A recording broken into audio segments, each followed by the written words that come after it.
So, my little outdoor charging pack a couple of years later, the solar panel, as you can see, all that was the epoxy because if you remember the glass shattered on the panel.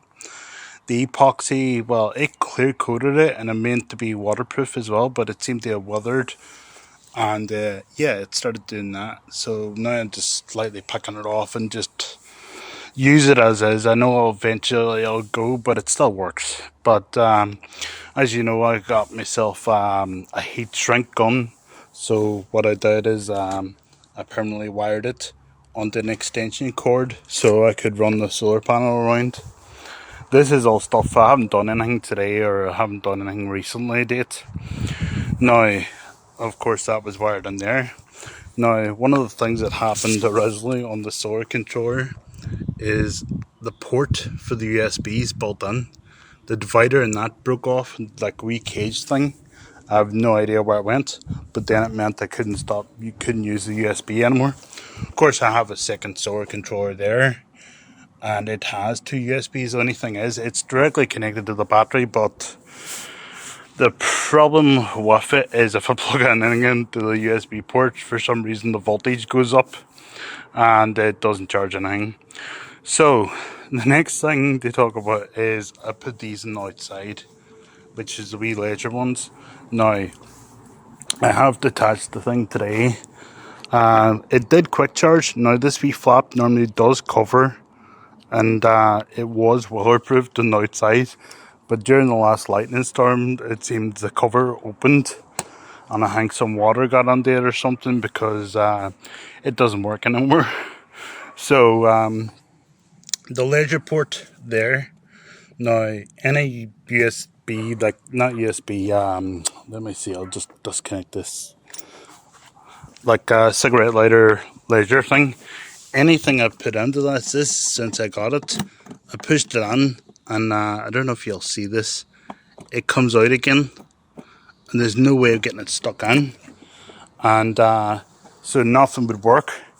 Now, off an old inverter, I kept these one time, the wee laser things. Now, I think that I don't know what I was thinking at the time, but I thought, well, I'll keep them and I'll use something. So what I did is the ports that they go onto is we connection to that, and now the cigarette lighter ports actually work because I kept them. Uh, this is a disaster one after hour. It's just holding together. The battery's still working good. This is a big one I got off a guy called Red Rod Jam that was on Pokemon a long time ago. He mostly lives in a van. He's not a hobo. He's not. He's not. He's not a gypsy either. He just decided he would live in a van, and he really likes it. So yeah, I bought a couple batteries off him in the past anyway. What is going on there? No, I just discovered that one of the leads aren't connected. So the next thing on this list of crap is, do you remember I put the fan system on there so to keep it cool? There's two fans. It was a converted laptop cooling pad, and there's a fan in there and a fan under there and a fan there. Now, due to the elements, as you see, the cooling, I don't know how you call it, the USB main board, which connects all the fans, yeah, it just stopped working. It didn't like the fact we were outside. So, yeah, a lot of these things weren't designed to be outside anyway. Even the ledgers things, that was just me being creative with junk. And it's not exactly a portable system. It's not like, I could probably get it on my bike trailer. I probably could get it on my bike trailer, but it'd be heavy as hell. So it's not as portable. Of course, the original idea was to use the wee fold-out solar panel just to control the fan.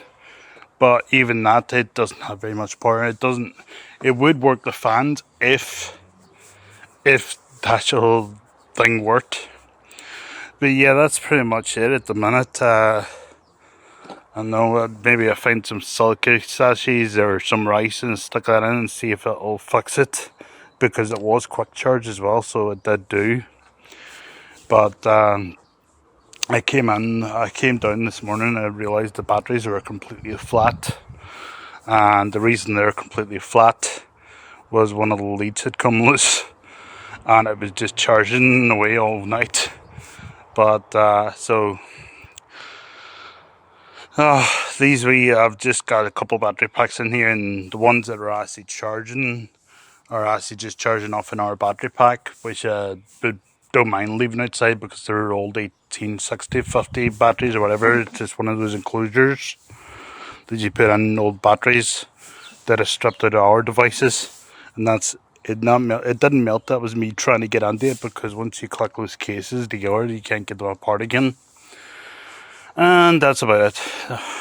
Now this battery pack, for some reason, it started glitching out when I came out here. For some reason, it thinks it's charging when there's nothing plugged in.